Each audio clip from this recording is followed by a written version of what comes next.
نعیم کے پرانے خواب کی تعبیر اس کی توقع کے خلاف نکلی۔ ابھی تک اس کا یہی خیال تھا کہ وہ عذرا کے لیے ہے اور عذرا اس کے لیے، لیکن ماموں کے خط سے ایک تلخ حقیقت کا انکشاف ہوا۔ عذرا، اس کی معصوم عذرا اب اس کی بھاوج بننے والی تھی۔ اسے دنیا و مافیہا کی تمام چیزوں میں ایک نمایاں تغیر نظر آنے لگا۔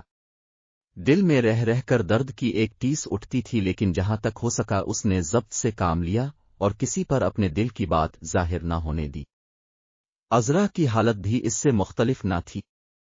عبداللہ اور صابرہ نے ان دونوں سے ان کی پریشانی کی وجہ پوچھی، لیکن نعیم کو اپنے بھائی کا لحاظ تھا اور عذرا صابرہ، سعید اور عبداللہ کے احترام سے مجبور تھے۔ اس لیے دونوں کچھ نہ کہہ سکے اور دل کے انگارے دل ہی میں سلگتے رہے۔ جوں عبداللہ کے مسرت کے دن قریب آ رہے تھے، نعیم اور عذرا کے تصورات کی دنیا تاریک ہو جاتی تھی۔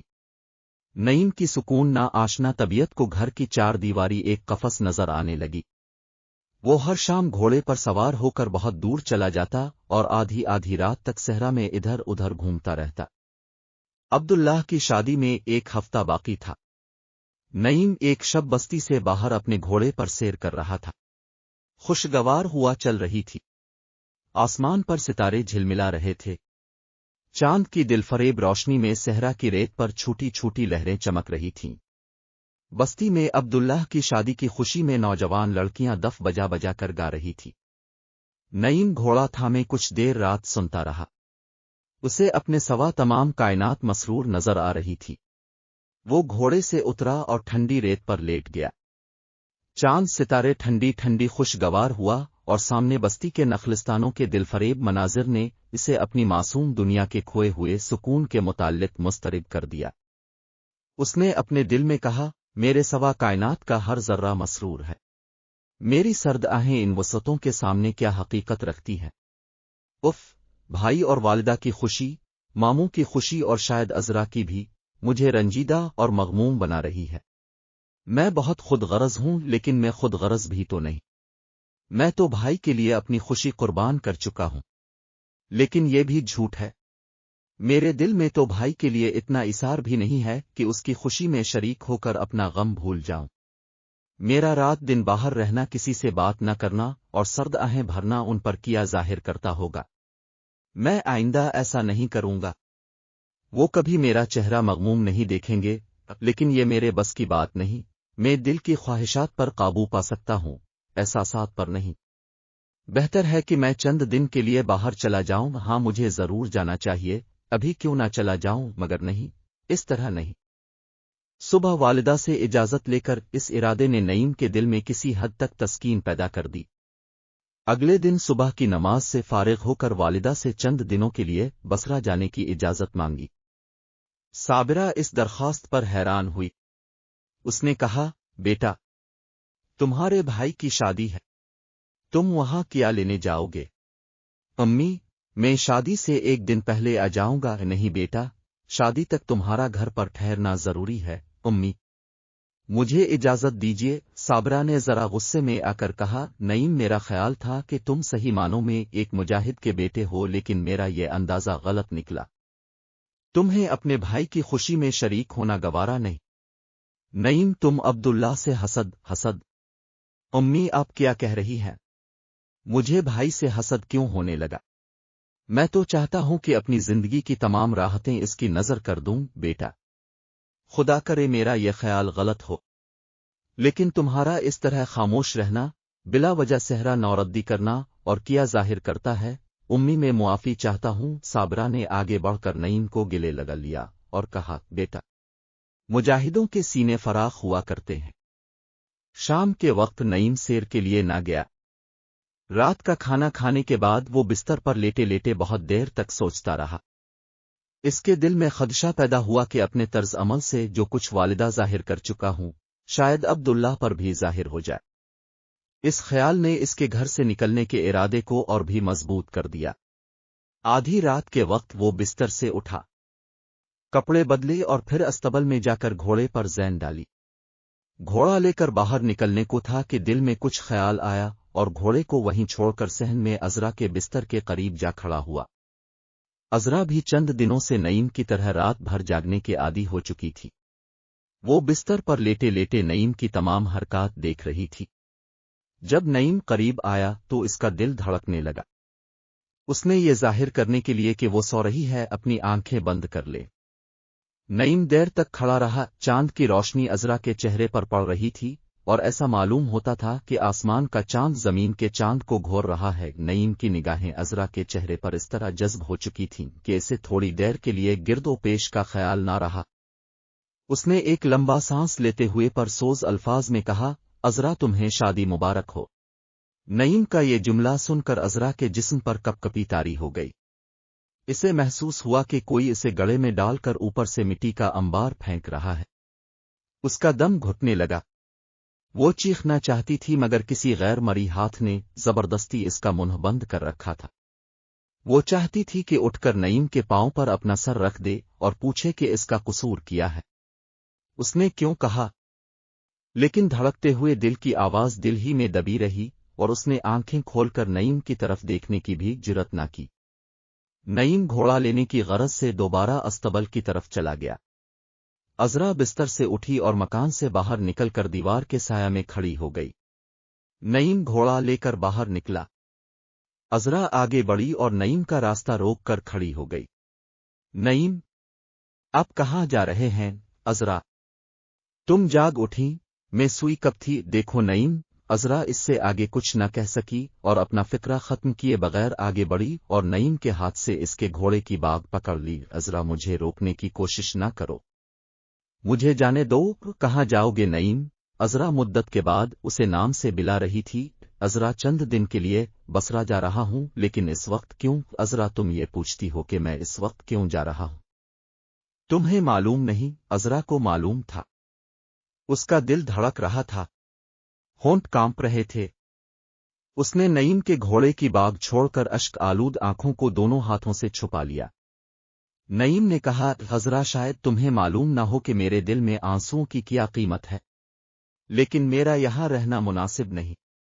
मैं खुद उदास रहकर तुम्हें भी गमगीन बनाता हूं। बसरा में चंद दिन रहकर मेरी तबीयत ठीक हो जाएगी। मैं तुम्हारी शादी से 1-2 दिन पहले आने की कोशिश करूंगा। अज़रा, मुझे इस बात की खुशी है और तुम्हें भी खुश होना चाहिए कि तुम्हारा होने वाला शौहर मुझसे बेहतर खूबियों का मालिक है। काश तुम्हें मालूम होता कि मुझे अपने भाई जान से कितनी मोहब्बत है।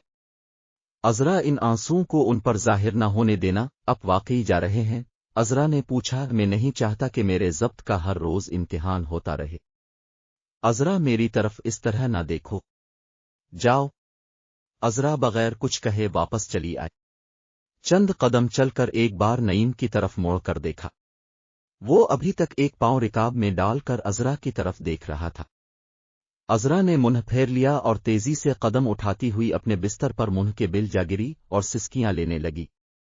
नईम घोड़े पर सवार होकर अभी चंद कदम चला था कि किसी ने पीछे से भागकर घोड़े की बाग पकड़ ली। नईम मबहूत सा होकर रह गया। उसके सामने अब्दुल्लाह खड़ा था। भाई, नईम ने हैरान होकर कहा, नीचे उतरो। अब्दुल्लाह ने बारोब आवाज में कहा, भाई, मैं बाहर जा रहा हूं, मैं जानता हूं। तुम नीचे उतरो। नईम घोड़े से उतरा। अब्दुल्लाह एक हाथ से घोड़े की बाग और दूसरे हाथ से नईम का बाजू पकड़ते हुए वापस मुड़ा। मकान के इहाते में पहुंचकर इसने कहा, घोड़े को अस्तबल में बांध आओ। नईम कुछ कहना चाहता था मगर अब्दुल्लाह कुछ इस तहक्कुमाना अंदाज से खड़ा था कि उसे मजबूरना इसका हुक्म मानना पड़ा। वो घोड़े को अस्तबल में बांधकर फिर भाई के करीब खड़ा हुआ। अज़रा बिस्तर पर लेटे लेटे ये तमाम मंजर देख रही थी। अब्दुल्लाह ने फिर नईम का बाजू पकड़ लिया और इसे अपने साथ लिए हुए मकान के एक कमरे में चला गया।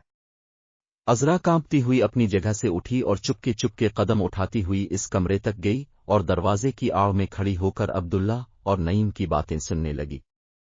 शमा जला? अब्दुल्लाह ने कहा। नईम ने शमा जलाई। कमरे में ऊन का एक बड़ा कपड़ा बिछा हुआ था। अब्दुल्लाह ने इस पर बैठते हुए नईम को भी बैठने का इशारा किया। भाई, अब मुझसे क्या कहना चाहते हैं? कुछ नहीं, बैठ जाओ। मैं कहीं जा रहा था, मैं तुम्हें जाने से मना नहीं करूंगा। बैठ जाओ, तुमसे एक जरूरी काम है। नईम परेशान सा होकर बैठ गया। अब्दुल्ला ने एक संदूक से कागज और कलम निकला और कुछ लिखना शुरू किया। तहरीर खत्म करने के बाद अब्दुल्ला ने नईम की तरफ देखा और मुस्कुराते हुए कहा, नईम तुम बसरी जा रहे हो? नईम ने जवाब दिया, भाई ये मालूम न था कि अब जासूस भी है। मैं मुआफी चाहता हूँ नईम, मैं तुम्हारा नहीं अजरा का जासूस था भाई जान। आप अजरा के मुतालिक राय कायम करने में जल्दी न करें। अब्दुल्ला ने इसके जवाब में टिकटिकी बांध कर नईम के चेहरे की तरफ देखा। नईम ने कदरे मरूब होकर गर्दन झुका ली। अब्दुल्ला ने एक हाथ बढ़ाकर उसकी थोड़ी को प्यार से ऊपर उठाया और कहा, नईम मैं तुम्हारे और अजरा के मुतालिक गलत अंदाज नहीं लगा सकता। तुम बसरा जाओ और मेरा ये खत मामू के पास लेते जाओ। ये कहकर अब्दुल्ला ने नईम को अपने हाथ से लिखा हुआ खत दे दिया। भाई जान, आपने क्या लिखा है खुद ही पढ़ लो। मैंने इस खत में तुम्हारे लिए एक सजा तजवीज की है। नईम ने खत पढ़ा, प्यारे मामू, अस्सलाम अलैकुम। चूंकि अजरा का मुस्तकबिल आपकी तरह मुझे भी अजीज है, इसलिए मुझे अपनी निस्बत नईम को उसके मुस्तकबिल का मुहाफिज और अमानतदार होते देखकर ज्यादा तस्कीन होगी। ज्यादा क्या तहरीर करूं? आप समझ सकते हैं कि मैंने ये खत क्यों लिखा है। उम्मीद है कि आप मेरी बात पर तवज्जो देंगे। मैं ये चाहता हूं कि मेरी रुखसत खत्म होने से पहले नईम और अजरा की शादी कर दी जाए। मौजू तारीख अब खुद मुतय्यन कर दी। अब का अब्दुल्ला खत खत्म होने तक नईम की आंखों में आंसू आ चुके थे। उसने कहा, भाई मैं ये खत नहीं ले जाऊंगा। अजरा की शादी अब ही के साथ होगी। भाई मुझे मुआफ कर दो। अब्दुल्ला ने कहा, तुम्हारा ख्याल है कि मैं अपनी खुशी के लिए अपने छोटे भाई की जिंदगी भर की खुशी कुर्बान होने दूंगा? अब मुझे ज्यादा शर्मसार ना करेंगे। मैं तुम्हारे लिए तो कुछ नहीं कर रहा नईम, तुमसे ज्यादा मुझे अजरा की खुशी का ख्याल है। मुझे तुम्हारी जोड़ी पहले भी भली मालूम होती थी। जो कुछ तुम मेरे लिए करना चाहते थे वही कुछ मैं अजरा के लिए कर रहा हूं। जाओ, अब सुबह होने वाली है, कल तक जरूर वापस आ जाना। शायद मामू जान तुम्हारे साथ ही आ जाए। चिल्लू भाई, आप क्या कह रहे हैं? मैं नहीं जाऊंगा। नईम अब जिद न करो। अजरा को खुश रखने का फर्ज हम दोनों पर आयद होता है भाई चिल्लू। अब्दुल्ला ने जरा तेवर बदलते हुए कहा और नईम का बाजू पकड़कर कमरे से बाहर ले आया। अजरा उन्हें आते देखकर वहां से खिसक आई और अपने बिस्तर पर जा लेटी। नईम को मुतजब्जब देखकर अब्दुल्ला खुद जाकर अस्तबल से नईम का घोड़ा ले आया। दोनों भाई मकान से बाहर निकले। थोड़ी देर बाद अजरा को घोड़े की टापों की आवाज सुनाई दी। अब्दुल्ला वापस अलिफ कर बारगाह इज़्ज़ती में शुक्रगुजारी के लिए खड़ा हो गया। अली अलसबा साबिरा नईम का बिस्तर खाली देखकर अस्तबल की तरफ गई। अब्दुल्ला वहां अपने घोड़े के आगे चारा डाल रहा था। साबिरा को वहां नईम का घोड़ा नजर न आया तो परेशान सी होकर खड़ी हो गई। अब्दुल्ला इसका मतलब भांप गया। उसने कहा, उम्मी, अब नईम को तलाश कर रही हैं? हाँ हाँ कहा है, वो एक जरूरी काम के लिए बाहर गया है। अब्दुल्ला ने जवाब दिया और फिर कुछ देर सोचने के बाद साबिरा से सवाल किया, उम्मी नईम की शादी कब होगी? बेटा, तुम्हारी तो हो जाए, उसकी बारी भी अलिफ जाएगी। उम्मी, मैं चाहता हूं कि उसकी शादी मुझसे पहले हो। बेटा, मुझे मालूम है कि तुम उसे बहुत प्यार करते हो। मैं गाफिल नहीं हूं, इसके लिए भी कोई रिश्ता तलाश कर रही हूं। खुदा करे कोई अजरा जैसी लड़की मिल जाए। उम्मी, अजरा और नईम बचपन ही से एक दूसरे के साथ ही रहे हैं। हाँ बेटा, उम्मी जान, मैं चाहता हूं कि वो हमेशा इकट्ठे रहें। तुम्हारा मतलब है कि हाँ, मैं चाहता हूं कि अजरा की शादी नईम के साथ कर दी जाए। साबिरा ने हैरान होकर अब्दुल्लाह की तरफ देखा और प्यार से दोनों हाथ इसके सर पर रख दिए।